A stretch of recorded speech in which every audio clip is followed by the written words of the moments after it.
Las 10, las 11, perdón. Bueno, buenos días a todos. Buenos días a Juan Buqueri, a Débora Dobniewski y a Mauricio Zulián, que son los invitados de hoy. Quiero comenzar agradeciendo mucho a la Secretaría Científica la invitación a conducir esta mesa tan interesante. Agradecer mucho a los que se están sumando a esta transmisión, tanto a través del Click Meeting como a través del Facebook de APA. Quiero sobre todo agradecer a Guillermo, a Guillermo Amor, que nos permitió esta conexión técnica y sobre todo sostener nuestro pánico a la conexión. Y quiero agradecer mucho a Adriana Pérez Alarcón y a Estela Alam, que nos están acompañando con la coordinación y van a recibir las preguntas tanto del Click Meeting como del Facebook y me las van a transmitir para que yo se las pueda a su vez formular a los participantes. Bueno, a modo de introducción, fundamentalmente además quiero agregar en la persona de Mirta Goldstein agradecer a la Secretaría Científica. A modo de introducción, el título que nos convoca hoy es Las generaciones jóvenes hablan sobre trauma y violencia, consecuencias de las realidades extremas. Bueno, esta propuesta de la Secretaría Científica yo traté como de reinterpretarla a mi modo, porque no me dieron ninguna consigna particular. Y entonces me fui preguntando cosas respecto del título que plantearon, ¿no? Que les quiero a su vez transmitir a los participantes. ¿Qué sería pertenecer a una generación o generaciones jóvenes, ¿no? En principio, pertenecer a una generación, la definición del diccionario sería el total de seres que forman parte de una línea de sucesión anterior o posterior a un individuo de referencia. En este caso estamos hablando de una institución, nada más y nada menos que la Asociación Psicoanalítica Argentina. O sea que quizá cuando hablamos de esa línea de sucesión, hablamos de los que están en condiciones de tomar la posta nada más y nada menos que del destino de la institución. Y ser joven, ¿qué quiere decir? Sin duda son categorías relativas, no están relacionadas necesariamente con la edad, así lo considero yo, a pesar de que en este caso me siento excluida de la generación joven, ni tampoco hace referencia a tener menos experiencia o a tener menos madurez psicoanalítica, ¿no? Sin dudas, la categoría de juventud es una categoría heterogénea, plural, hay distintas maneras de ser joven a cualquier edad y esas formas coexisten de manera a veces conflictiva inclusive. Entonces, ser joven, ¿qué sería? Tener perspectiva de futuro, ser joven es tener proyectos. En ese sentido, todos nos sentimos jóvenes, ¿no? Y con respecto y en este sentido específicamente podemos pensarlo en relación a un psicoanálisis joven, a un psicoanálisis contemporáneo. Y en ese sentido tomo de Agamben la idea de que lo contemporáneo es aquel que tiene la mirada fija en su tiempo para percibir no la luz, sino la oscuridad de su tiempo. Contemporáneo es aquel que es capaz de escribir, dice Agamben, mojando su pluma en las tinieblas del presente. En este sentido, el psicoanálisis es contemporáneo cuando se vale y es capaz de crear diversos y distintos instrumentos para diversas problemáticas clínicas, cuando asume distintas implicaciones en ámbitos diferentes del consultorio y de la clínica, cuando encuentra diversos modos de articulación intra e interdisciplinaria. O sea que en ese sentido y en acto, esta mesa es plenamente contemporánea, ¿no? Con respecto a la parte del título que dice trauma y violencia, consecuencias de las realidades extremas, yo quiero como solamente introducir estos tres fragmentos, trauma, violencia y realidad extrema. Con respecto al trauma, Estamos acostumbrados a subrayar la importancia de los traumas tempranos, los traumas desencadenantes que reactivan traumas primarios, los traumas actuales, sociales. El aparato psíquico, y eso es muy importante recordarlo, es una estructura en constante estructuración, por lo que los traumas presentes, insidiosos o extremos, tendrán indudable acción patogénica. Con respecto a la violencia, una de las mayores preocupaciones de nuestro tiempo, tanto en la psicopatología de la vida cotidiana, en las familias, en la sociedad, en las convulsiones del mundo, tienen particular focos de violencia. De ahí la importancia de tratar este tema y de tratarlo en APA. Pensar tanto en el papel de la violencia en la creación de la subjetividad, del odio del objeto, por ejemplo, como en los mecanismos que el psiquismo dispone para afrontarla. La propuesta freudiana de la escisión del yo es fecunda en relación a esto. El yo se escinde, por un lado, en defensa de la pulsión, y en ese sentido el mecanismo de la desmentida podría representar un beneficio para preservarla. Y por otro lado, en defensa de frente a una realidad violenta, como la violencia de la cultura, de la información, de los poderes, etc. Y en este sentido, el mecanismo de la desmentida podría ser una defensa que en distintos grados resulte desde útil hasta altamente peligrosa porque retorna en la compulsión de repetición.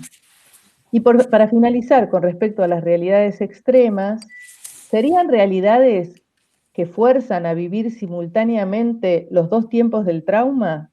El primero, el del acontecimiento traumático que azota, y a la vez la reactualización de traumas previos, la reviviscencia de traumas que no han podido ser representados. Esta mesa es particularmente valiosa porque tenemos una mirada interdisciplinaria y porque vamos a poner nuestra mirada en el trabajo de los analistas dentro de la clínica y fuera, en otros ámbitos. Cada uno de ustedes va a aportar algo muy valioso en esa perspectiva y por eso me siento con muchas ganas de empezar el diálogo. Bueno, les voy a presentar a nuestros invitados de hoy. Vamos a ir por orden alfabético. Primero voy a presentar a Juan Buqueri, es licenciado en Psicología y profesor de Psicología, maestrando de la Maestría en Psicoanálisis USALAPA y analista en formación de la Asociación Psicoanalítica Argentina.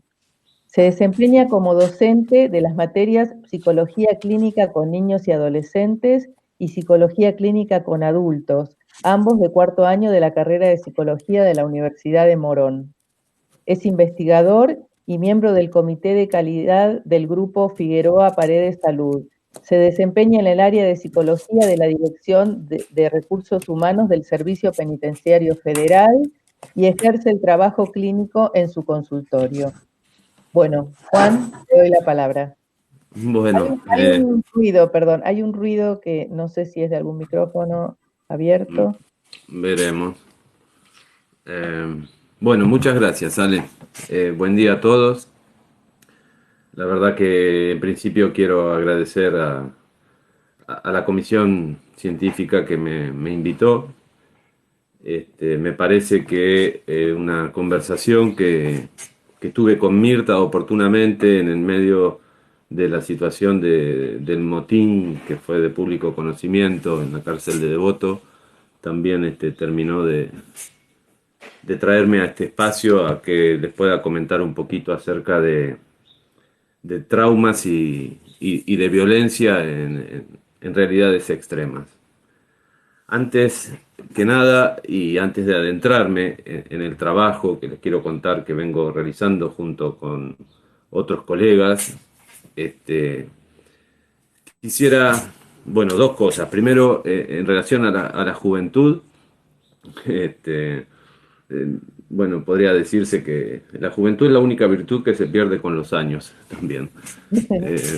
Pero que no obstante, debemos, o más que debemos, es importante aceptar cuando también se lleva el fuego sagrado de la vida y cómo eso se puede ir desplegando en diferentes ámbitos.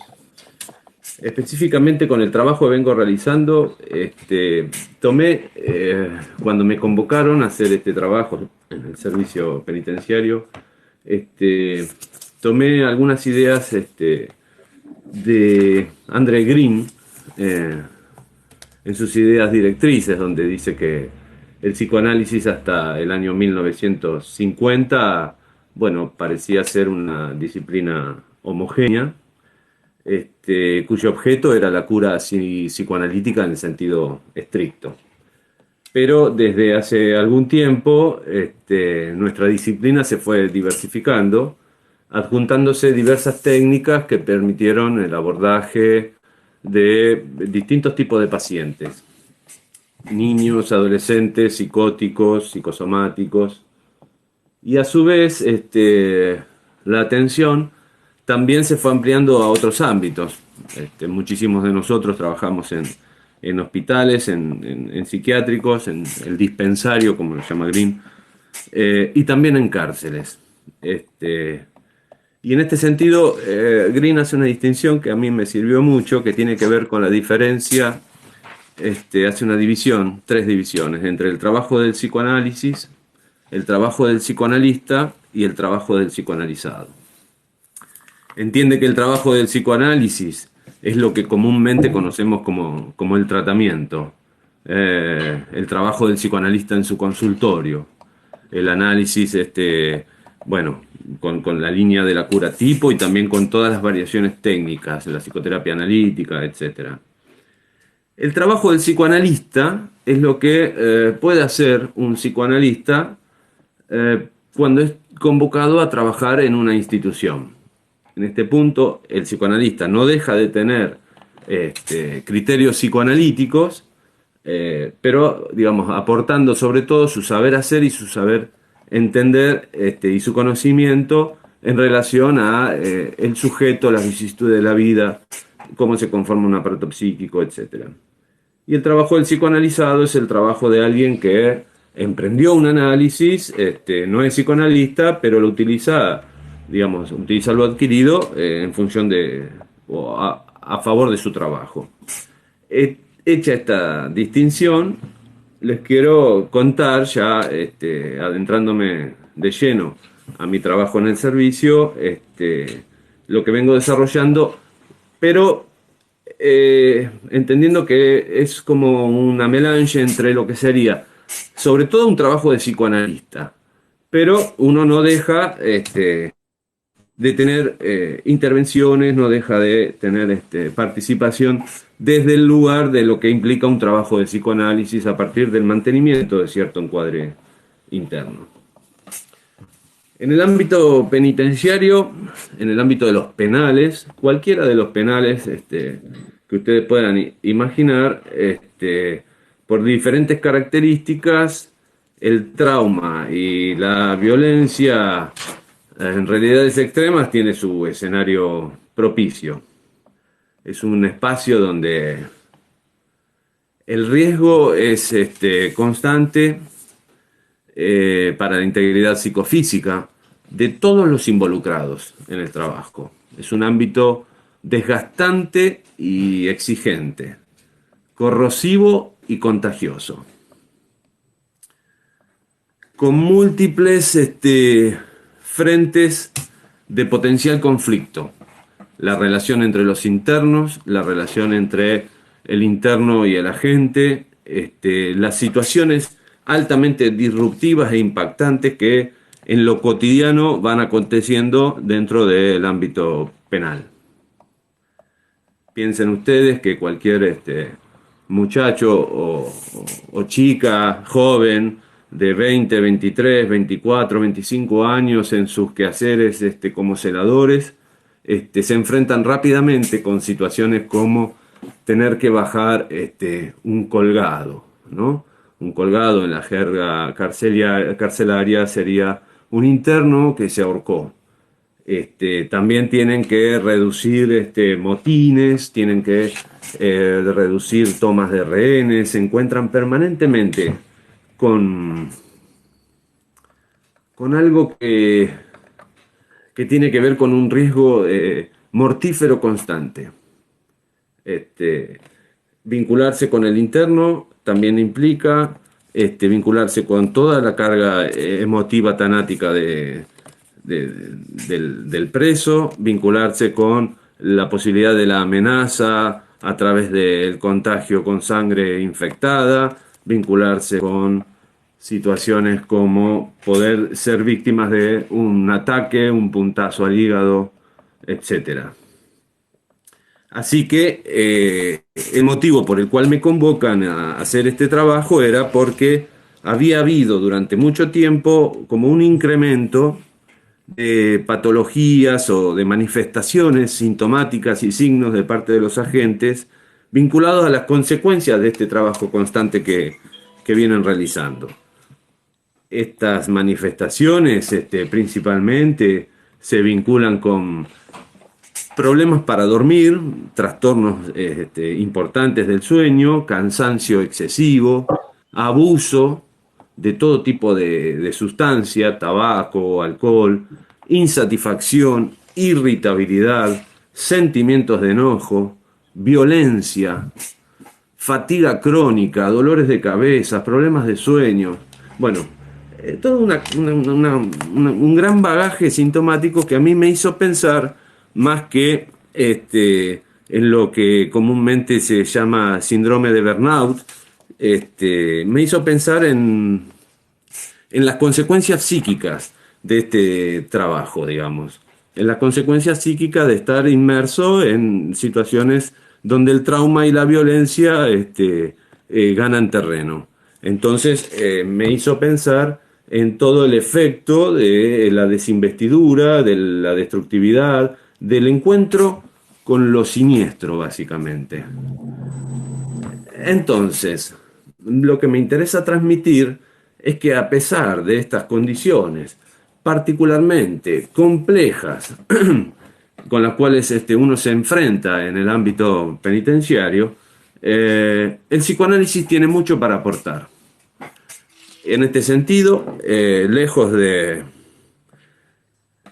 dar tips o técnicas de relajación en esos talleres que fuimos desarrollando con los agentes a lo largo de todo este tiempo, como para intentar domesticar los síntomas y los signos con los que se expresan estos efectos de realidades extremas, lo que inicié fue un camino de diálogo franco, poniendo en juego términos que son propios del psicoanálisis, poniendo en juego conceptos y conceptualizaciones del psicoanálisis, como establecer los versus que hay entre muerte y sexualidad, sueños y traumas, elaboraciones y descargas, torturados y torturadores.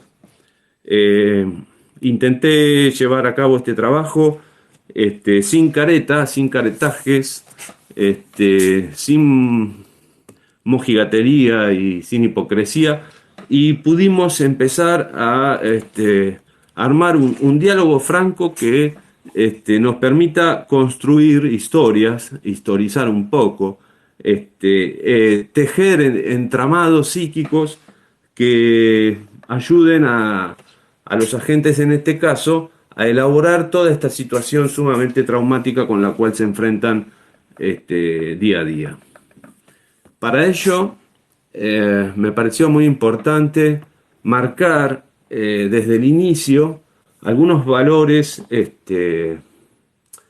no negociables, tales como el de la vida, por supuesto, y el del derecho humano. Y en este punto, establecer que el derecho humano lo perdía tanto el torturado como el torturador.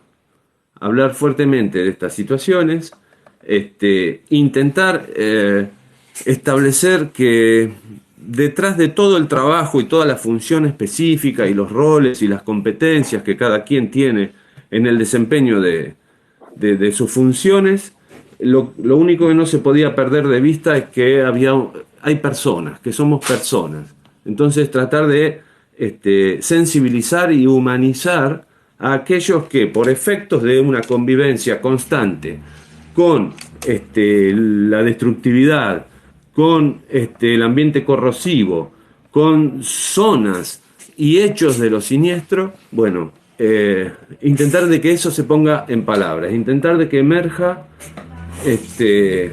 un poco lo inefable que tenía después consecuencias sumamente traumáticas y dolorosas para todos los que forman parte del ámbito penitenciario. Como les decía, bajar colgados, destructividad, muerte, suicidio, alcoholismo, adicciones, golpes, violencia, son, digamos, efectos de un afecto que pone en riesgo la vida, son efectos de un afecto siniestro, son efectos de experiencias de vacío que llevan al acto. Es la violencia de lo siniestro. Entonces, a partir de esta situación, empezar a establecer dentro de este ámbito de conversatorios que yo tenía con los agentes, bueno, cosas como que la cultura se estructura todo el tiempo, que todo el tiempo en el encuentro uno va produciendo cultura y a su vez va rompiendo la cultura que el hombre mismo va produciendo. Dialogar sobre la constitución del aparato psíquico, el desarrollo del mismo, el encuentro, la pulsionalidad de vida y de muerte que nos atraviesa todo el tiempo a todos. Poner como a disposición algunas herramientas que permitan cometabolizar, encauzar eso que muchas veces irrumpe y nada, tiene estas consecuencias que todos sabemos. O sea, no hay que ser demasiado imaginativo para pensar la dificultad que implica transitar el ámbito penitenciario. O sea, la marginalidad como expresión también de traumas sociales, la dificultad dentro de un ámbito donde la función desobjetalizante va ganando terreno casi permanentemente, ubicar cuestiones tales como el hacer activo lo pasivo. Nada, lo que les quiero contar es que en la medida en que se pudieron empezar a establecer estas conversaciones, fueron apareciendo posibilidades donde en este caso los agentes, tenían un lugar de potencial elaboración de aquello que le estaba aconteciendo diariamente y que se expresaba silenciosamente a través de su cuerpo, o que se expresaba, digamos, mucho más estridentemente a través de torturas, de apremios y de ejercicios violentos y de sometimiento a los internos. Eso Bueno, básicamente. Juan, redondeamos en esta primera vuelta, ¿te parece? Y vamos a las preguntas después del público para que tengas una posibilidad de seguir, ¿te parece? Bueno, bien. O sea, básicamente lo que propuse fue una suerte de espacio donde diferenciar que si la única herramienta que tenemos es un martillo, todos los objetos van a ser clavos. Bueno, en este caso, intentar dar herramientas a esos otros con los cuales se fueron desarrollando estos talleres para poder entretejer, historizar, crear tramas y sobre todo apelar a Eros para que amortigüe el golpe de Tánatos que, predomina en este ámbito. Con esto... Bueno, muchísimas gracias. Igual seguimos en la próxima ronda. Dale. Bueno, ahora le voy a dar la palabra a Débora Dobniewski. Ella es abogada penalista, especialista en justicia penal juvenil, asesora de la legislatura de la Ciudad Autónoma de Buenos Aires. Entre 2015 y 2019 fue asesora de la Subsecretaría de Justicia y Política Criminal del Ministerio de Justicia y Derechos Humanos de la Nación y responsable de la iniciativa Justicia 2020 en Justicia Penal Juvenil, creada en la órbita del Ministerio de Justicia y Derechos Humanos de la Nación. Integrante de la delegación en el 79 periodo de sesiones plenarias ante el Comité de Derechos del Niño en Ginebra, integrante de la Comisión Redactora para un nuevo sistema de responsabilidad penal juvenil, docente en la Facultad de Derecho de la Universidad de Buenos Aires, certificada en estudios avanzados y formación continua en justicia juvenil en la Universidad de Ginebra y el Instituto Internacional sobre Derechos del Niño. Bueno, le doy la palabra. Buenos días, Débora. Buen día, Alejandra. Gracias. Buen día a todos. Primero le quiero agradecer a Mirta por el espacio. Y bueno, justo la antesala de la exposición de Juan, me viene, justo creo que citó una frase de Abraham Maslow, que viene muy a cuento de lo que voy a hablar yo, que es un poco lo mismo de lo que él viene contando que pasa con los adultos.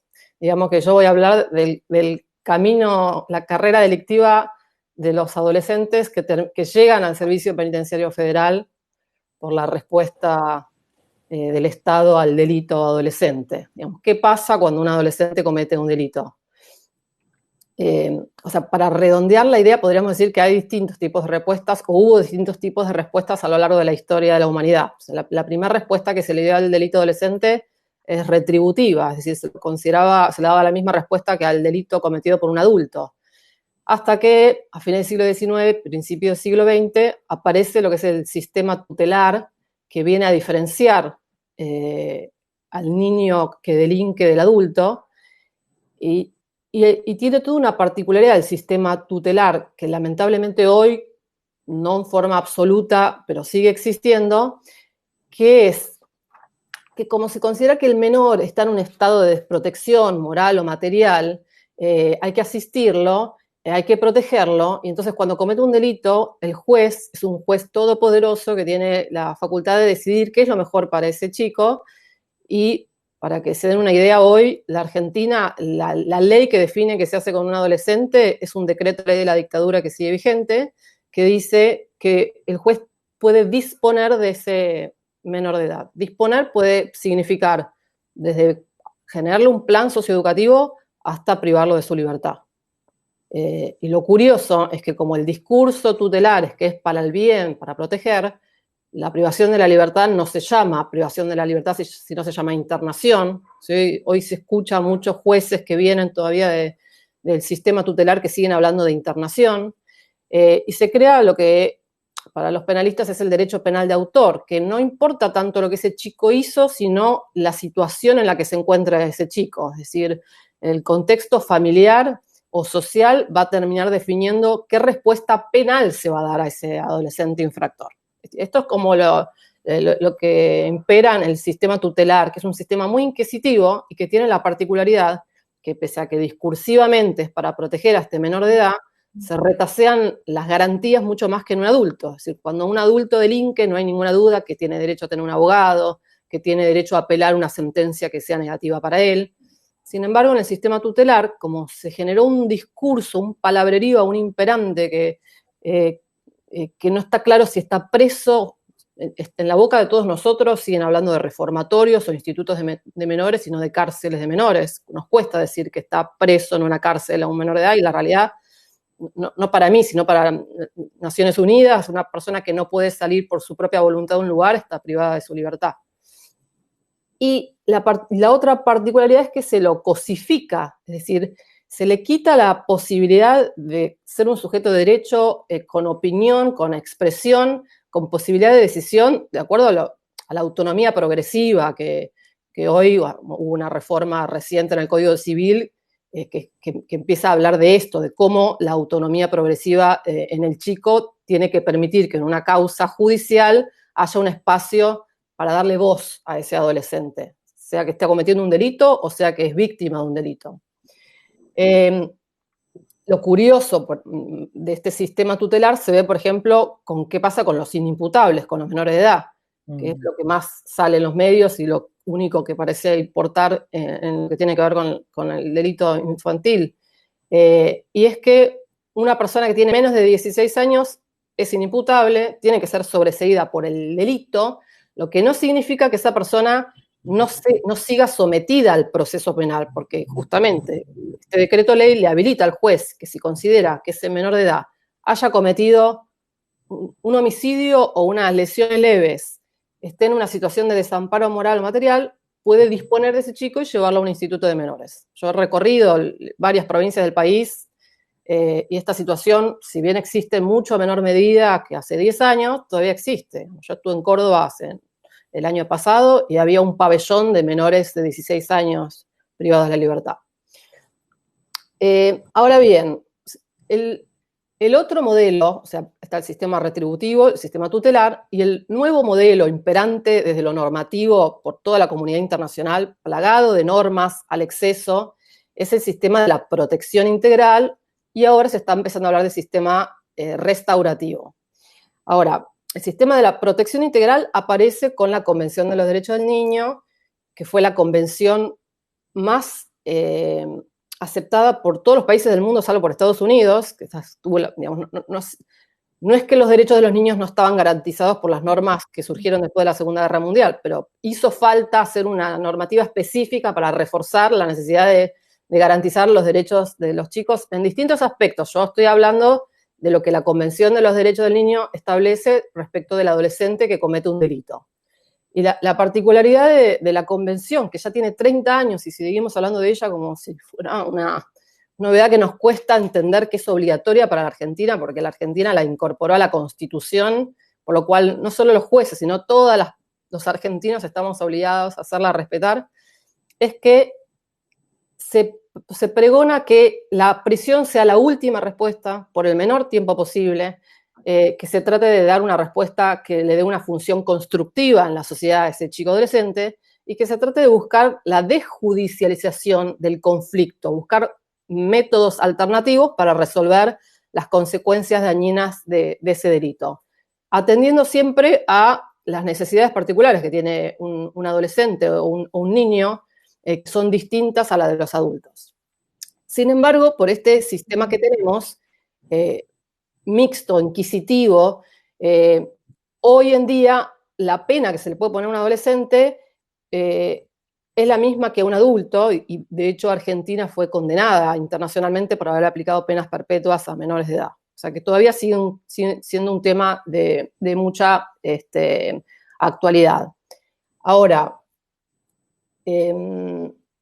decía, o sea, el sistema de la protección integral es el que viene a modificar el sistema tutelar inquisitivo y a incorporar todo lo que son los mecanismos alternativos de resolución de conflictos, que tienen que ver con la mediación, con mandar a hacer tareas comunitarias, con mandar a programas territoriales, con hacer abordajes socioeducativos. Ahora, ¿qué es lo que falta? A ver, ¿cómo puedo explicar esto? El sistema, el paso del sistema tutelar al sistema de la protección integral hizo mucho hincapié en el abordaje socioeducativo, pero dejó descuidado trabajar la responsabilidad subjetiva del adolescente infractor, digamos, como un espacio de trabajar la prevención. Y entonces, si bien hoy vemos en varias provincias que incorporaron mecanismos distintos a la prisión, la pregunta es, ¿qué contenido tienen esos espacios que trabaje realmente con el adolescente? ¿Por qué llegó a la situación que llegó? Más allá de analizar cuál es su contexto social. Y aquí es donde aparece la justicia restaurativa, que es como una novedad para el sistema penal juvenil, y empiezan a aparecer lo que son los círculos restaurativos, donde se incorpora la víctima, que este es el otro sujeto invisibilizado en un sistema penal. La víctima del delito no tiene voz en el delito, y cuando la tiene no desde un espacio de humanización, como explicaba Juan. O sea, en verdad, lo que hay que hacer es humanizar, buscar la armonía social, y lo fundamental de la justicia restaurativa es la incorporación de la comunidad. Es decir, la responsabilidad que tiene la comunidad en la búsqueda de prevención y seguridad social. Y la comunidad somos todos nosotros. La comunidad no solo es la víctima del delito o el entorno familiar de la víctima, o el entorno familiar del adolescente infractor.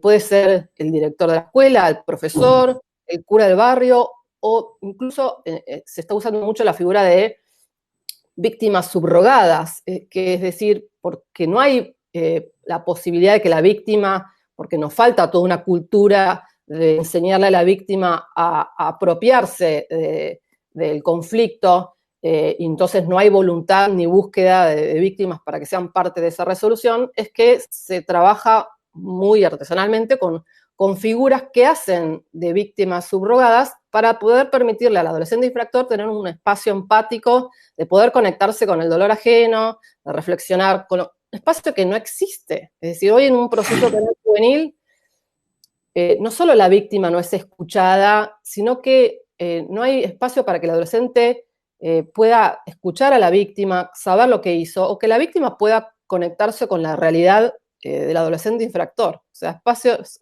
digamos, acá aparece el psicoanálisis como una de las disciplinas importantes para trabajar la respuesta al delito adolescente. Si bien, esto quiero destacar, la palabra interdisciplina en boga, de moda, y muchos se jactan en la justicia de que están utilizando la interdisciplina porque lo que hacen es mandar un oficio a una oficina donde hay un psicólogo, un asistente social y un abogado, porque la interdisciplina es esta tríada, no se pensó en incorporar ninguna otra disciplina, y esta tríada se la incorpora al proceso judicial únicamente para que haga un diagnóstico luego de ver una o dos veces a un adolescente infractor. No es, yo me acuerdo que en un momento vi un video donde explicaba la interdisciplina como una ensalada mixta, donde no hay una disciplina que es la que manda, sino que se convergen todas para crear algo nuevo. Como respuesta al delito esto no existe. La justicia invita tímidamente a estas otras disciplinas a recomendar qué es lo que cree que se puede hacer, pero no hay un espacio de reflexión conjunto entre distintas disciplinas para crear una respuesta del delito adolescente. Y además, los psicólogos que intervienen comúnmente, o sea, no paro de hacer generalizaciones, y esto también tiene su costado lamentable, no son psicoanalistas y no necesariamente son formados en la pedagogía, en el trato con adolescentes. Que esto también es algo que hay que desmistificar, digamos. Tampoco la psicología por sí misma tiene las herramientas para poder hacer un trabajo con adolescentes, y por eso es que hay tanta pugna en que los trabajadores sociales están más empatizados con los adolescentes para poder generar un vínculo empático para poder trabajar con ellos. El otro tema que quiero, supongo que estoy justa de tiempo, traer a colación es los niños víctimas. Es decir, los niños víctimas de delitos. Es decir, recién hablaba de los niños adolescentes que delinquen.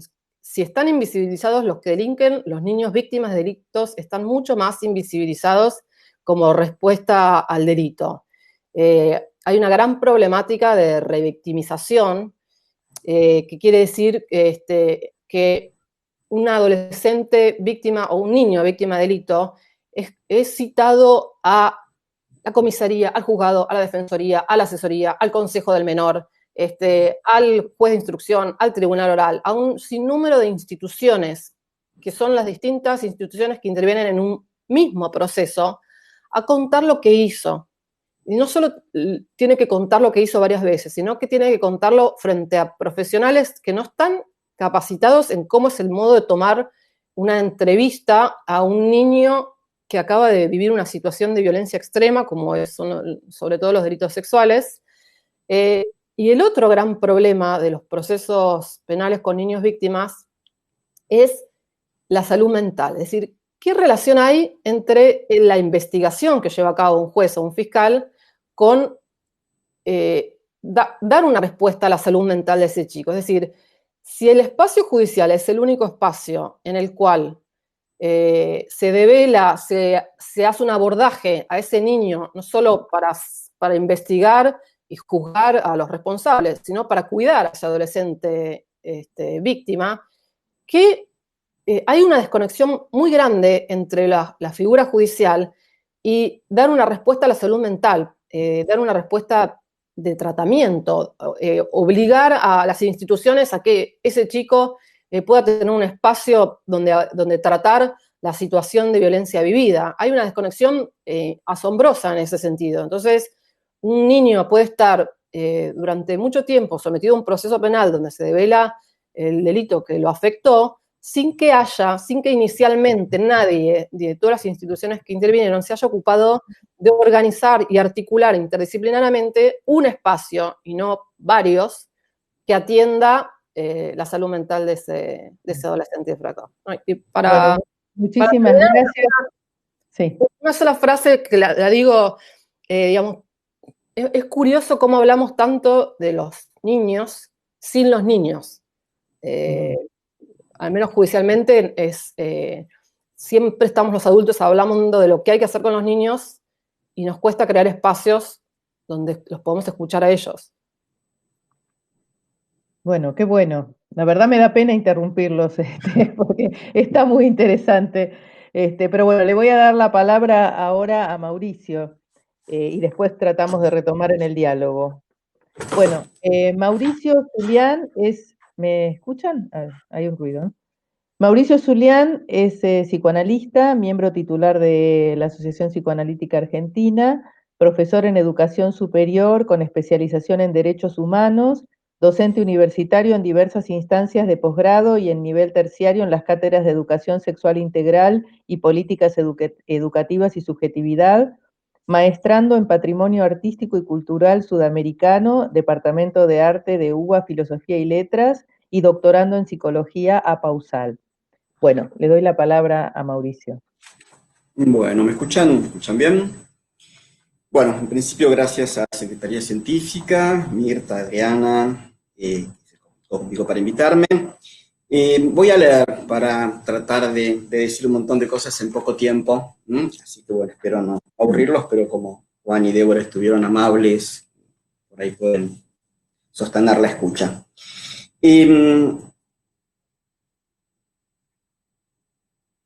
Voy a enumerar algunos puntos y después cualquier cosa en la segunda vuelta vemos un poquito qué conexión puede haber entre uno y otro.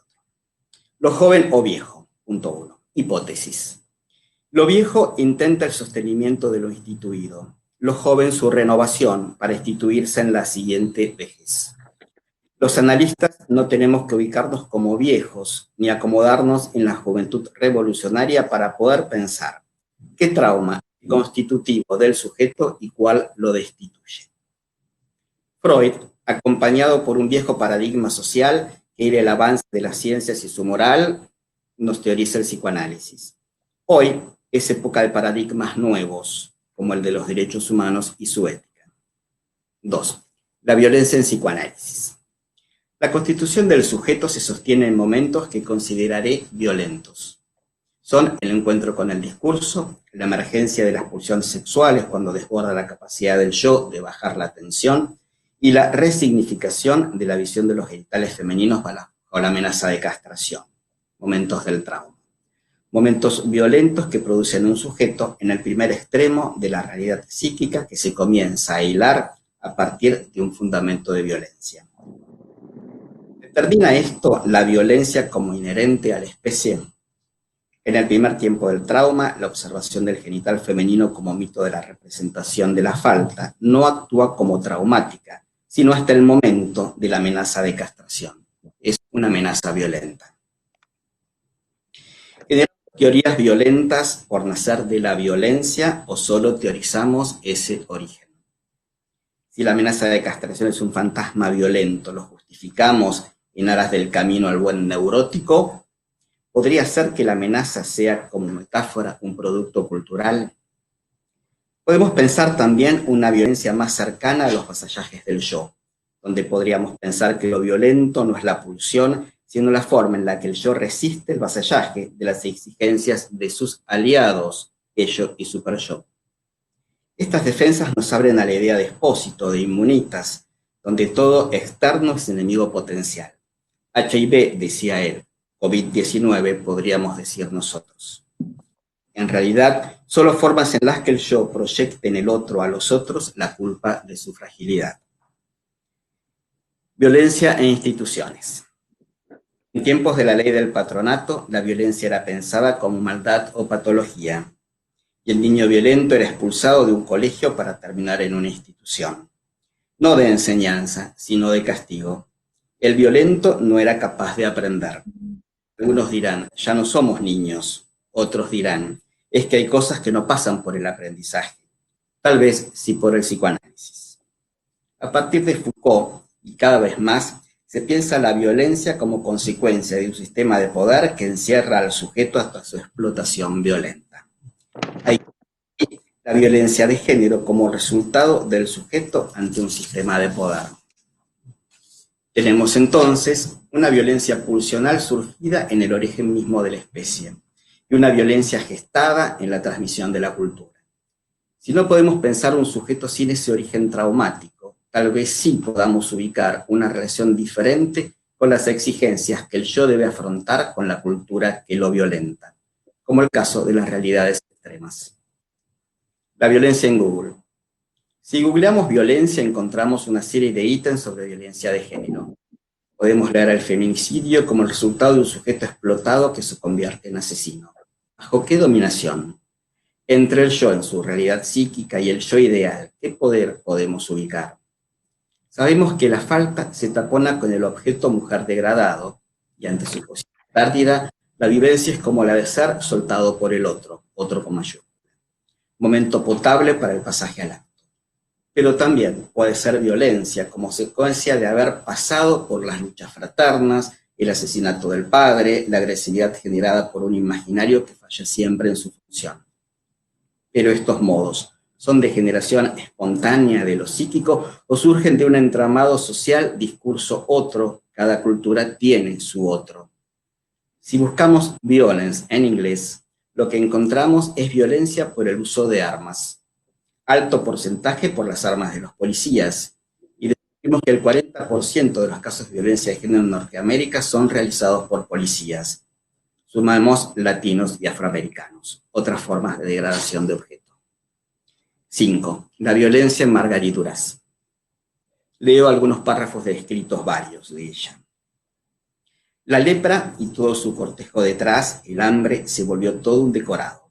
La lepra se volvió la iluminación. La lepra es indolora. Es el horror y al mismo tiempo cuando el vicecónsul dice, no tengo ningún miedo de contagiarme, por el contrario, no sé, creo que hay una fascinación. Ahora la lepra está en mis libros y ya no tengo más miedo. Otro párrafo. Ella vomita, se esfuerza en vomitar al niño, en estirpárselo. Noche y día el niño continúa comiéndola. Ella escucha y oye el roer incesante en el vientre que se está descarnando. Le ha comido los muslos, los brazos, las mejillas. Ella los busca y solo encuentra agujeros. No le ha comido su propia hambre. En Cuadernos de Guerra leemos. Una mendiga le había dado a una niña que había cogido lombrices de perros. La pequeña había muerto de la llanura, de ese fatal y bello equilibrio. Y ha sido un día de injusticia y de cólera. Terminan las citas. Entre la realidad de la miseria y la significación de ella, ¿qué diferencia ubicamos? Allí hizo el desnarcisismo como falta de posibilidad de investir o investirse de brillos, pulsión que desangra en un sujeto no mirado, no libidinizado. Allí donde los objetos de su infancia carecen de brillos, pues son hambre y lepra, se ve obligada de pulirlos para tener alguno. Pulirlos es ceder la libido que descendiste al yo para hacer esos objetos más amables. Si los analistas hablamos a veces de dar significantes a los pacientes, en otras esferas como la educación, muchas veces los docentes sentimos que estamos dando a nuestros alumnos la misma libido, en un andamiaje que no es de saber, sino de vida, motivando no solo el estudiar, sino el deseo. Duras encontró algún brillo en la escritura, no los tenía para ella la vida. Por eso bebe un agua del Mekong que nos sacia la sed. Podemos pensar que la violencia en su desborde puede generar una realidad extrema y el arrasamiento subjetivo. Esa realidad extrema se conforma en este caso por la violencia de la conquista del imperio británico sobre las márgenes del Mekong. Es el narcisismo lo que a su vez impide notar la diferencia entre un bello equilibrio y la miseria que el imperialismo determina. Allí donde Durat cree en la llanura, hay un sistema de poder. Su escritura viene a sostener los brillos del hambre y la lepra. Su escritura es el mismo desnarcisismo. La violencia naturalizada. Una maestra que cuenta haber cursado durante el proceso su paso por la escuela primaria dice inmediatamente después de hablar de su tranquila infancia: yo quiero que mis alumnos el día de mañana sean soldados de la paz. Por eso lucho para darles un arsenal de herramientas con las cuales se puedan defender. Mis jóvenes estudiantes entienden de inmediato la presencia de lo bélico bajo las buenas intenciones. ¿Cómo se deconstruye un discurso bélico con el cual un sujeto fue formado? La pregunta: ¿podemos pensar un sujeto de la falta, sujeto dividido de la insatisfacción, sin su relación al origen violento? ¿Por qué solo tenemos versiones violentas para el mito constitutivo del sujeto? ¿No es acaso la mirada amorosa de la madre, sus caricias, su voz dulce, las que permiten constituirse, unificarse y divinizarse? ¿Qué lugar tiene el afecto del otro en la teoría traumática? ¿No es acaso que cuando encontramos sujetos con patologías severas, donde podríamos decir fallas en la constitución subjetiva, se trata de vidas carenciadas, o lazos rotos, sufrimientos o víctimas de realidades extremas? ¿Por qué no podemos teorizar una experiencia no violenta como constitutiva del sujeto? La primera vivencia de satisfacción no es una experiencia placentera. No habremos de confundir este trauma simbólico que habremos de pensar, porque anotamos en términos de violencia, con la violencia de las realidades extremas. La violencia en lo social. ¿Cómo apelar a la no violencia cuando fundamentamos el orden de lo social en el asesinato del padre en Freud y continúa con Arendt en la violencia como la forma en que el sistema de poder que organiza una sociedad utiliza para mantener el orden? Y donde también violencia es la forma que encuentra el pueblo para limitar el poder del Estado. Violencia que puede estar exacerbada por el afecto masa, allí donde encontramos los grandes genocidios y dominaciones. Nuevamente, bajo el buen nombre de la guerra justa, como lo fueron la conquista imperialista. Si teorizamos violencia en la pulsión genital, que es constitutiva de Edipo, a partir de allí debemos pensar todo encuentro de parte del yo con la violencia como deteriorante de sujeto. Muchas de estas situaciones las vivimos sin darnos cuenta o malinterpretadas. Y allí es donde Marguerite Duras desmiente el imperialismo para amar la llanura, el hambre y la lepra. Ella recrea un personaje que es el vicecónsul, que sale todas las tardes a su balcón a disparar sobre los leprosos pordioseros. Lo recrea para preguntarse ¿por qué mata? ¿Qué mata? Se responde: intenta matar la miseria, intenta matar la lepra, intenta matar la muerte. Violencia que Duras sublima al escribir para nosotros. La duplicidad de matar la muerte podría hablarnos de la reedición del trauma constitutivo al encuentro de violencias de la realidad extrema en una resignificación, que implica el comienzo de la destrucción del sujeto. El narcisismo, donde se torna fascinante el hambre y la lepra, que son objetos que la violentan. Hay en las realidades extremas un real inasimilable de un orden muy diferente a la violencia que pensamos en lo simbólico. ¿Cómo pensamos el desarrollo de un niño en esos tiempos de violencia de realidad extrema? ¿Qué lazo se puede producir en estos niños cuando en el encuentro con la pulsión sexual ésta se articula a la violencia y lo que se erotiza no es el otro sexo, entendido como falta en el discurso, sino la violencia que se articula en la realidad psíquica, donde en el Edipo el partener es la violencia, como la fascinación de Marguerite Duras por ese destruir que fue su infancia? Algunas respuestas. Isidro Beck propone, por un lado, rescatar en nuestras teorías a la madre del afecto divinizante. Por otro, nos da una propuesta que entenderé antiviolencia.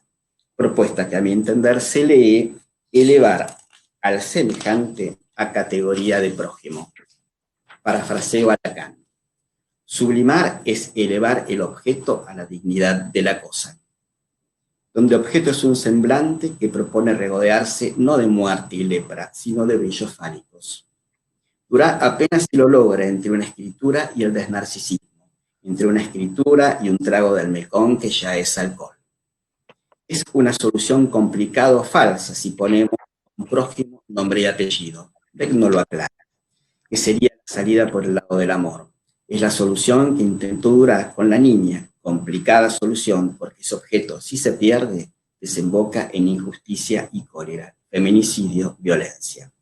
Se trata, a mi entender, de elevar a todo semejante a la categoría de prójimo. Bueno, muchas gracias, Mauricio.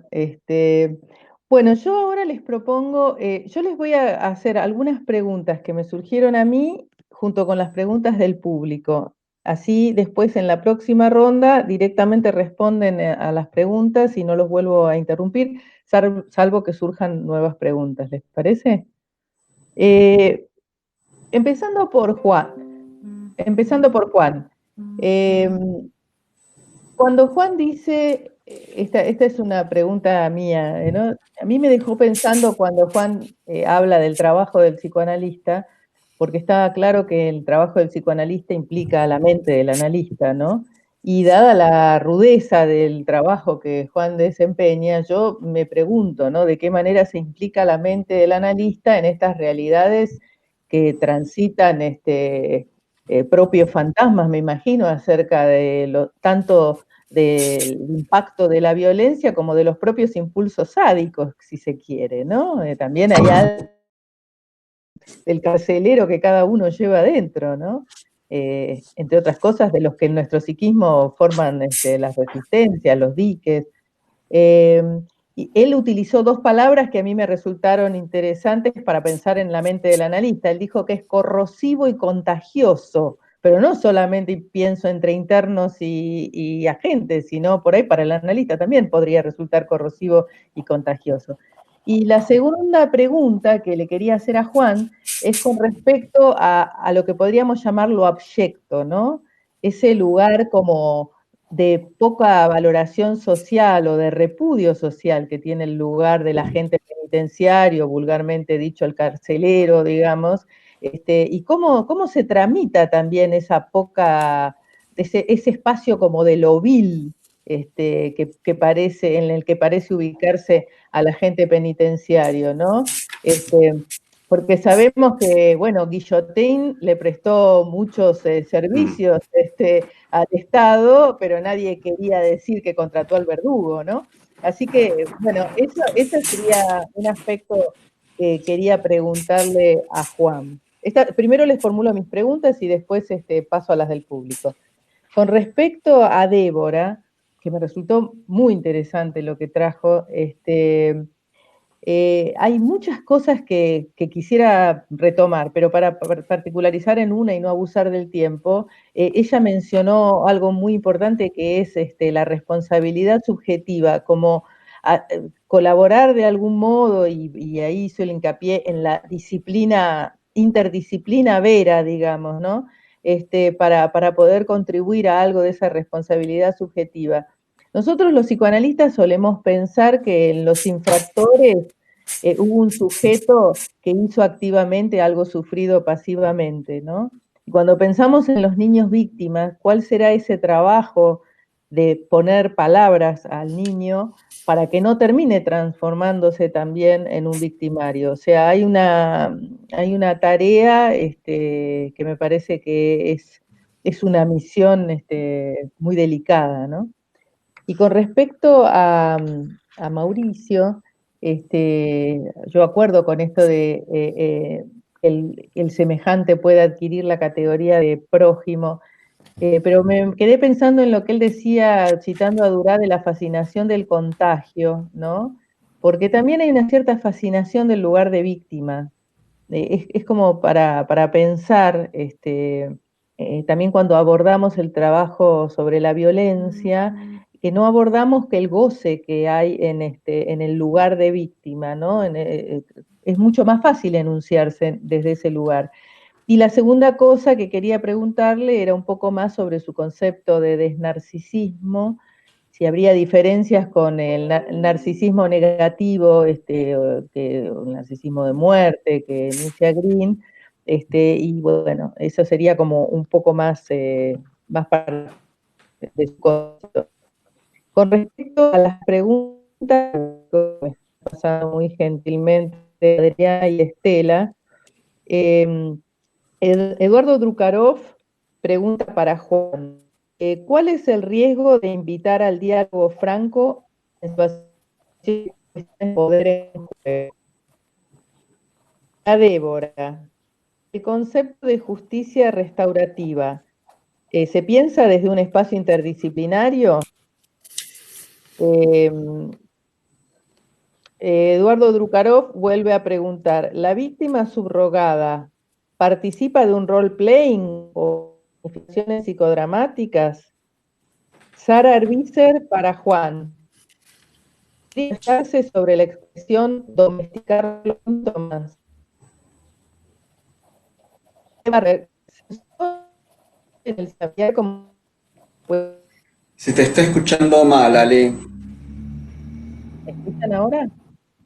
¿Me Ahí escuchan? sí, pero, Ahí ahí me sí, pero acerco. muy cortado se te escucha. ¿Escucharon las últimas preguntas? No, la de Eduardo entrecortada, las dos preguntas que eran para mí, la del riesgo de invitar al diálogo franco, hasta ahí llegué. Y después A ver. solo escuché algo relacionado a domesticar síntomas.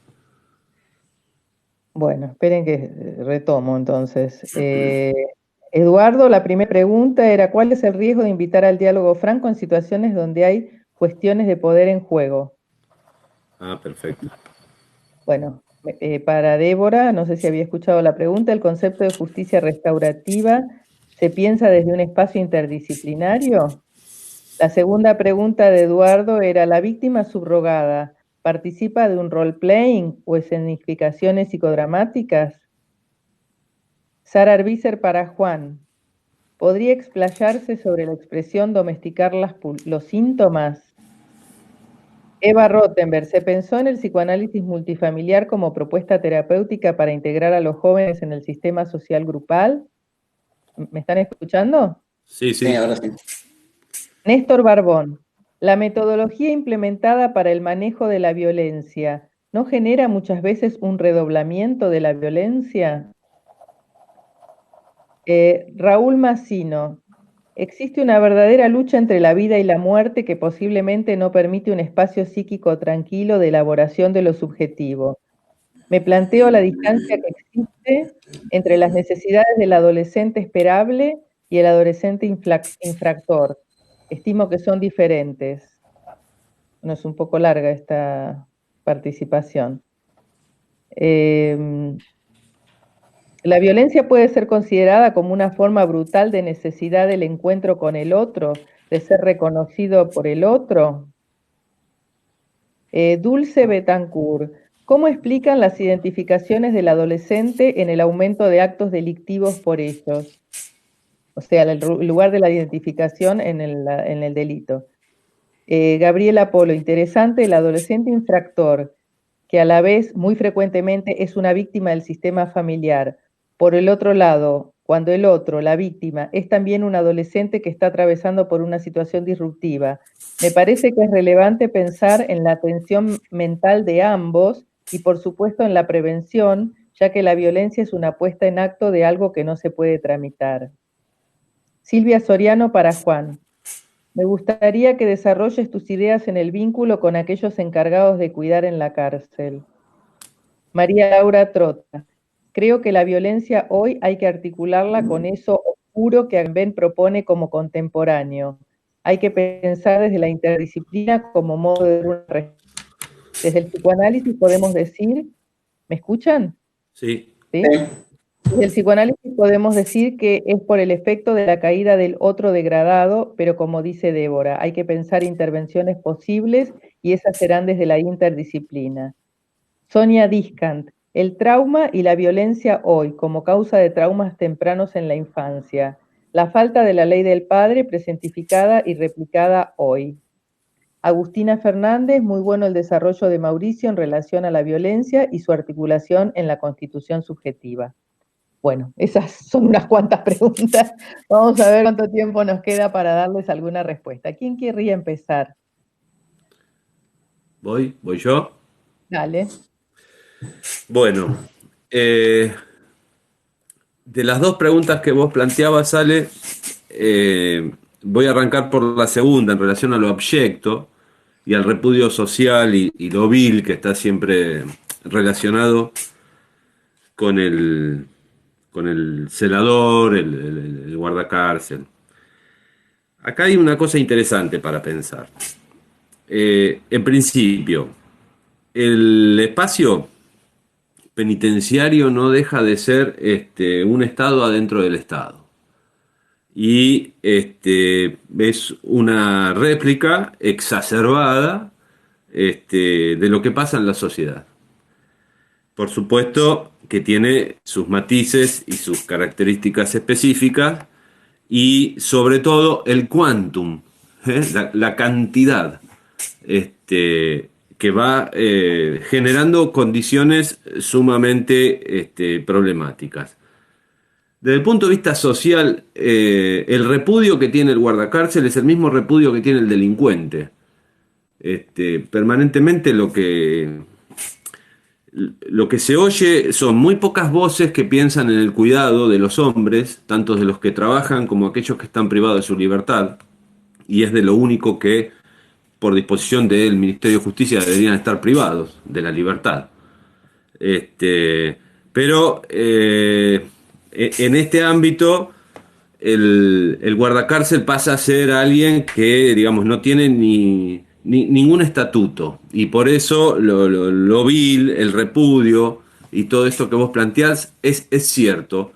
Y por eso también me llevó a pensar este trabajo, lo desarrollo, digamos, planteando que donde termina la diplomacia, donde termina la palabra, donde termina la conversación, donde termina el diálogo, la elaboración, la psiquización, aparece la violencia, el acto, la descarga, la destructividad, la desinvestidura. Y esto es algo que también lo atraviesa al agente penitenciario, suerte de ninguneo, esta suerte de repudio, e incluso cuestiones relacionadas con el propio cuerpo, o sea, el cuerpo penitenciario, el cuerpo, alguien que forma parte del servicio es orgánico.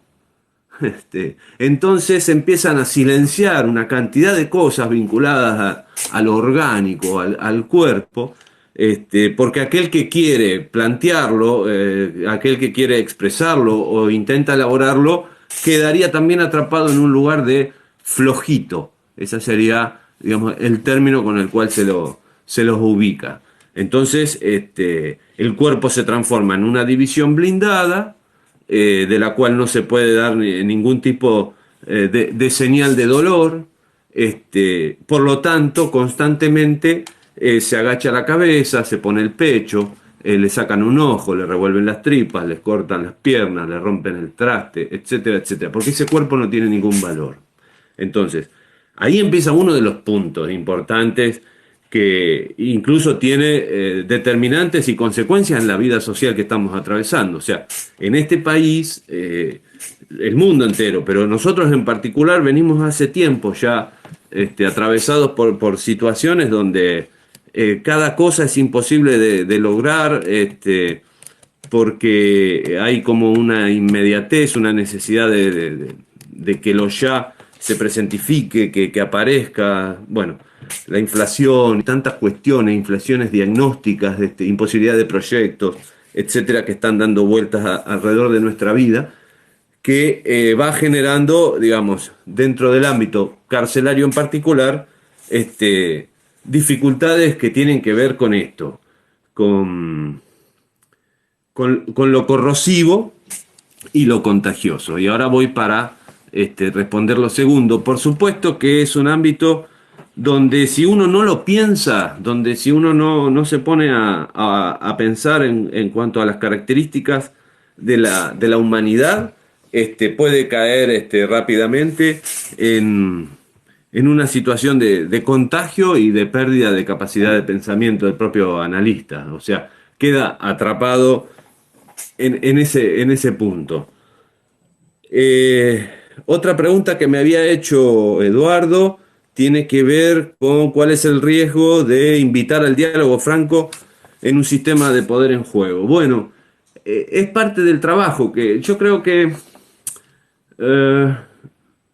a pesar de ser una organización militarizada que depende del poder del Ministerio de Justicia, y donde hay escalafones y líneas de mandos y demás, es un...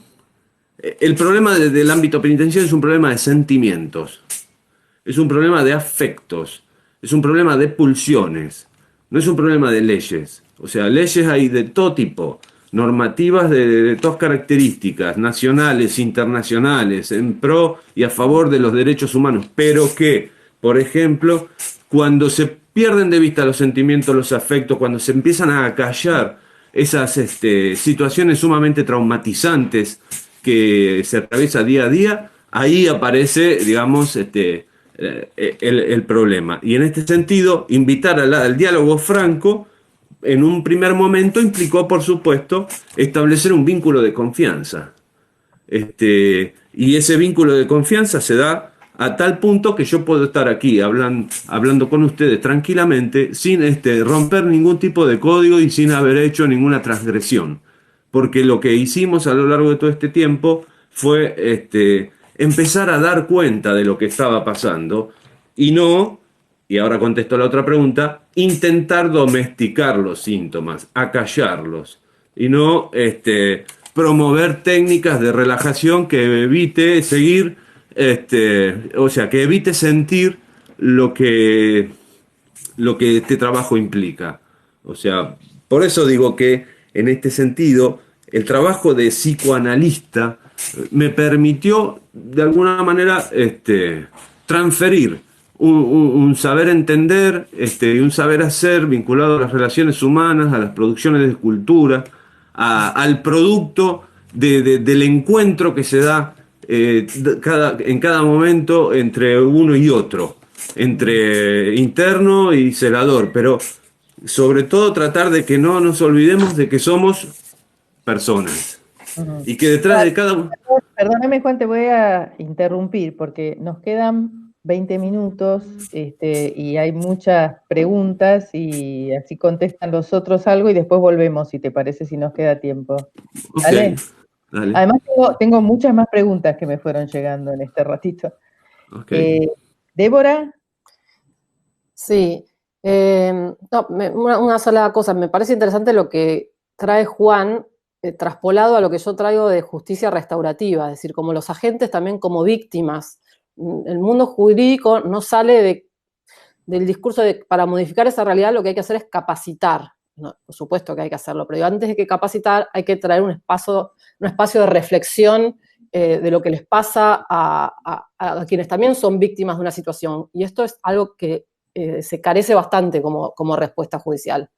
Y yendo ahora a la pregunta que tiene que ver con la responsabilidad subjetiva, lo que también hay que desmistificar un poco es, más allá del discurso de desaprobar el delito, lo que hay que hacer es ratificar el valor del niño o adolescente en ese trabajo de la responsabilidad subjetiva. Generalmente, en los pocos espacios de trabajo de responsabilidad subjetiva, tienen que ver con respuestas o aleccionadoras que dan los jueces, bajada de línea, con una postura muy tutelarista, o a través de la mediación, espacios donde sí puede haber un profesional desde el mundo psi que trata de trabajar sobre esta responsabilidad saliendo de lo punitivo. Pero lo que sí falta, que esto la traigo a colación a Mirta, que con motivo del proyecto de ley penal juvenil en el que yo trabajé, ella trajo como una buena mediación donde se trabaje la responsabilidad subjetiva, pero se deje afuera el inconsciente, las razones que llevaron a este chico a someterse a esa situación, siempre quedamos a mitad de camino. Y esto es algo que el aparato judicial está todavía muy lejano es curioso, porque el ABC del derecho penal es que para que uno tenga voluntad de cometer un delito, tiene que haber un acto consciente, es decir, la inconsciencia queda dentro de la inimputabilidad. Sin embargo, pareciera ser que para poder trabajar la responsabilidad subjetiva, de algún modo, con todas las limitaciones, el mundo inconsciente tiene que aparecer. En relación a la pregunta sobre niños víctimas, a ver, hay distintos, por ejemplo, las cámaras Gesell. ¿Cómo se toma una audiencia de cámara Gesell que sirva para que ese niño en ese espacio donde por primera vez va a un lugar con gente que no conoce pueda exponer la situación vivida? Para eso hay que hacer un abordaje previo, integral, interdisciplinario. Por eso yo insisto, preguntan, ¿es desde lo interdisciplinario donde se trabaja la responsabilidad subjetiva, o donde se trabaja el tema del niño víctima?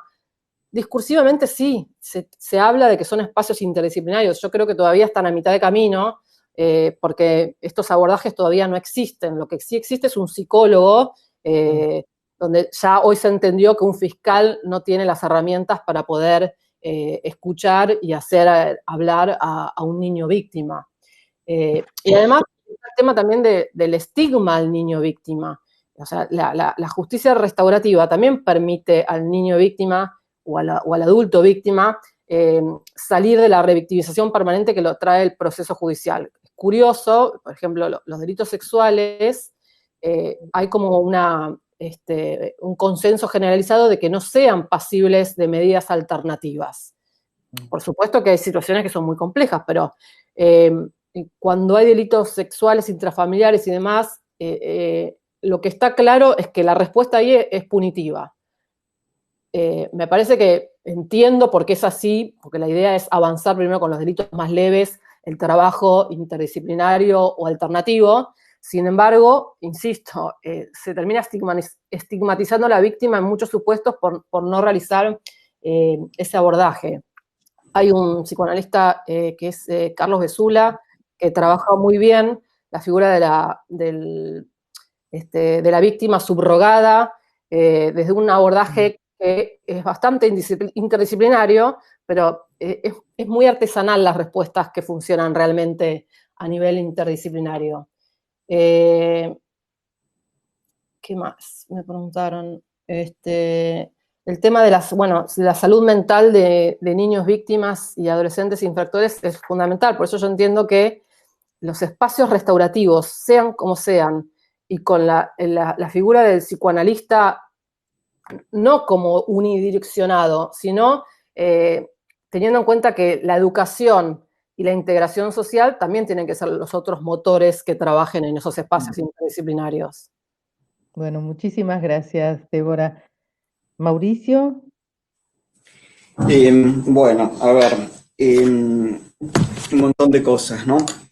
En principio, el concepto de narcisismo, no me voy a meter mucho en eso ahora, es un concepto que yo presenté en un artículo que se publicó en una revista de APA, que lo traje porque sabía que me iban a preguntar, la número 4 de 2014, que era una publicación que hizo Ana María Viñoli en relación a un homenaje a Marilu Pelento y el narcisismo, ¿no es cierto? Entonces, en esa publicación se presentaba este concepto como una forma de pensar una diferencia a lo que sería la situación del duelo, donde se pierde el objeto, y pensar a partir de las lecturas de no solamente los escritos de Margarit Durán, sino de los reportajes a Margarit Durán, la posibilidad de pensar una situación donde en las primeras infancias los objetos no eran objetos amables, digamos, no eran buenos objetos, digamos. Entonces, ¿qué pasa con un niño que se crió como Margarit Durán en una llanura donde había muerte y miseria por todas partes? ¿De qué se puede agarrar un niño para constituirse, ¿no? ¿De qué objeto se puede agarrar? ¿No? En la historia de Margarit es muy claro que no había muchos objetos amables, tampoco contaba con su familia para eso. Sin embargo, se ve en sus escritos el esfuerzo que ella hace para convertir en amables los objetos que tuvo. Y ahí lo que es, respondiendo a una pregunta que vos no me hiciste, pero justo pesqué ahí, que creo que era de Agustina, ¿no? Si sublimar permite, ¿no?, hacer algo con la violencia. En este sentido, yo tengo una teoría de que algo aparecía en este escrito de hoy, que no, que sublimar no alcanza, ¿no? Sublimar es un intento, pero bueno, habrá que ver, ¿no?, qué es lo que se puede. Lo que quiero decir es, y voy para atrás entonces, ¿por qué está tan presente en nuestros discursos la violencia? ¿Por qué pretendemos salir de la violencia si todo el tiempo, aún sin darnos cuenta, no estamos sosteniendo discursos violentos, ¿no?, como el caso de esta maestra que yo citaba? Entonces ahí ubicaba hoy a Margarit Durá en no dándose cuenta, ¿no?, del padecimiento que ella había tenido, que no era una cuestión accidental de la llanura, el Mekong, era una consecuencia del poder del imperialismo, ¿no?, y las tácticas y métodos del imperialismo, ¿no? Eso no aparece en ningún momento en los textos de Durá, ¿no? Ella es muy romántica, ¿no? Ella habla del paisaje, no habla de este poder, ¿no? Entonces me parecía que es muy semejante a la situación que podemos pensar, y ahí voy a tu otra pregunta, ¿qué pasa en el goce de la mujer en las relaciones violentas, por ejemplo, ¿no? ¿Qué pasa cuando hay de parte de esta mujer fascinaciones por estos hombres violentos, ¿no? Entonces lo ubicaba como una especie de, digamos, equivalencia, ¿no?, entre esta fascinación del personaje de Margarit Durá por la lepra, o la misma Margarit Durá, su fascinación por la lepra, la muerte, ¿no?, esos relatos desgarradores, ¿no?, pero de los que no puede prescindir, ¿no? Son relatos que Margarit Durá aparecen una y otra vez en todos sus escritos, ¿no? Entonces, cuando el niño se ha formado en una situación violenta, ¿cómo hacemos para deconstruir ese discurso? Que no es un discurso artificial o tomado por una simple identificación superficial, sino que son parte que hace carne en la subjetividad. Entonces, por ahí Débora y Juan traen, ¿no?, cómo pensar o trabajar con estos niños adultos que han llegado a ser delito. Y por ahí mi propuesta es más utópica, ¿no? Es mucho antes de llegar a esta situación, a ver, ¿por qué no podemos deshacer, ¿no?, estas estructuras de violencia que como sociedad hemos conformado, ¿no?, desde los mismos mitos de Freud, ¿no?, en Totem y Tabú, hasta los tomas que trae Hannah Arendt, que toma de los griegos y romanos, de cómo se conformaban, ¿no?, las sociedades en un principio, ¿no? Entonces hay como toda una tradición de violencia, ¿no? Entonces, si bien nosotros psicoanalistas tenemos, ¿no?, este trauma inicial, después el yo tiene que estar toda su vida peleando con estos discursos y estos mitos y estos modelos de violencia. Desde los derechos humanos es muy importante empezar a deconstruir estos discursos, ¿no? Si nosotros no deconstruimos estos discursos, estamos transmitiendo todo el tiempo modelos de violencia, ¿no? Bueno, ¿qué lugar tiene el psicoanálisis para poder empezar, si quieren interdisciplinarmente, a colaborar, ¿no?, con este trabajo de desconstruir discursos violentos que vemos, por ejemplo, en la televisión constantemente, ¿no? Esto es una pregunta, ¿no? ¿Cómo que los chicos no vienen tales programas, ¿no es cierto? Pero están los dibujitos animados, la misma violencia está en otro orden, ¿no? Entonces, por un lado esto, ¿no?, cómo el psicoanálisis sostiene sus discursos violentos. ¿Qué podríamos pensar nosotros de esto, ¿no?, que podríamos empezar a elaborar sobre qué hacemos con estos discursos? Me pasó una vez en un final... Vamos redondeando, Mauricio, perdóname, me es recontra incómodo. Es muy cortito, no, te entiendo, es muy cortito. En un final una maestra de literatura había tomado un texto donde el autor, que creo que era Cortázar, la familia mata a un tío y lo encierra en una pared, ¿no? Entonces el cuento es cómo la familia convive con este muerto en la pared. Y otra profesora que estaba en la mesa, que también era profesora de educación sexual integral, dice, ¿pero y qué dijiste de esto del asesinato? ¿No?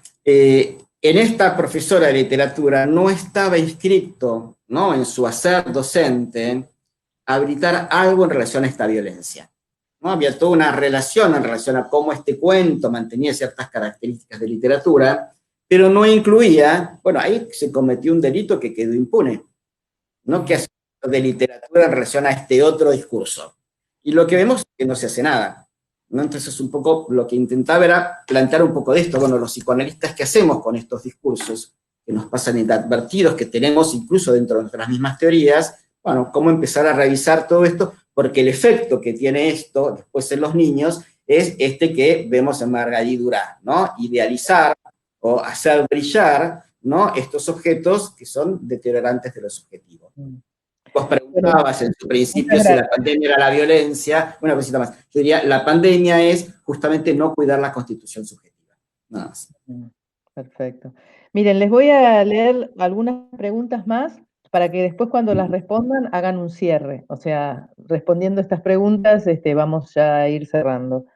Laura Katz, ¿qué lugar darle a la violencia como parte de la constitución subjetiva? Un poco lo que acaba de decir Mauricio. ¿La sublimación es una respuesta? Creo que algo de esto Adelante. ¿Me escuchan? Sí.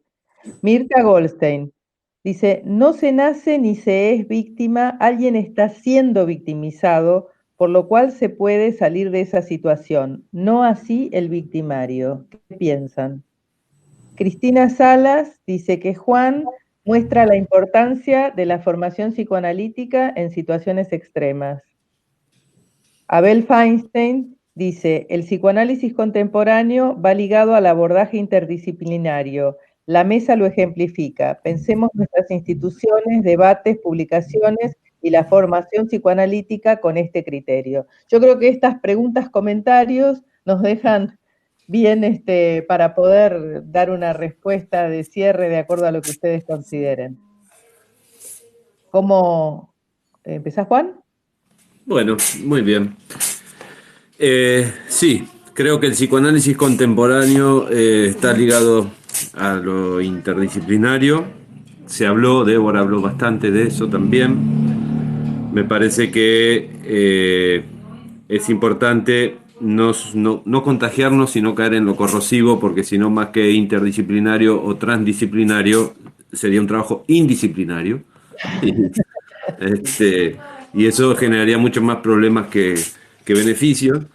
Que a mí en particular, este paso por esta institución me hizo pensar algunas cuestiones vinculadas a la delincuencia, al cuidado, a las diferencias que puede haber. Yo les contaba a los agentes, digo, bueno, qué ganas de comer un asadito, ¿no?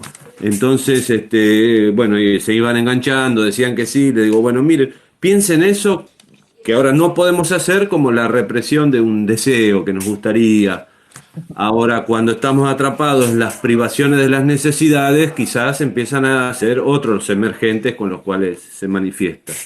Entonces, en este punto también estaba en el medio del motín y hablando con los muchachos, diciéndole, bueno, si no lo matás, no te mata. Si no lo matás, no te mata. O sea, no perdamos de vista esto, ¿no? De que el otro es una persona y que si uno lo mata, se mata a sí mismo también. Por suerte, no hubo ningún muerto. Se pudo restablecer cierto orden, precario, indócil aún, pero no hubo muertos. Y eso me parece sumamente valioso.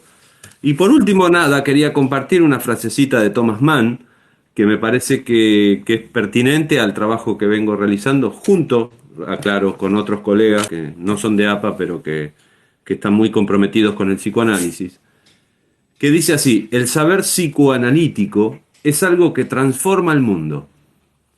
Con él ha venido una suspicacia serena, una sospecha que desenmascara, que descubre los escondites y los manejos del alma. Esa sospecha, una vez despertada, no puede volver a desaparecer nunca. Entonces me parecía que con esto cerraba un poco lo que intenté hacer en este ámbito en el cual fui convocado, específicamente a trabajar con los agentes, incluso pensando que lejos de tener que no sé, digamos, formar celadores, vigilantes o francotiradores, deberíamos trabajar desde el punto de vista socioterapéutico y empezar a entender cómo se puede ir en búsqueda de un camino distinto para restablecer un poco cierto orden y cierta paz que en este país lamentablemente está ausente. Bueno, eso. Débora.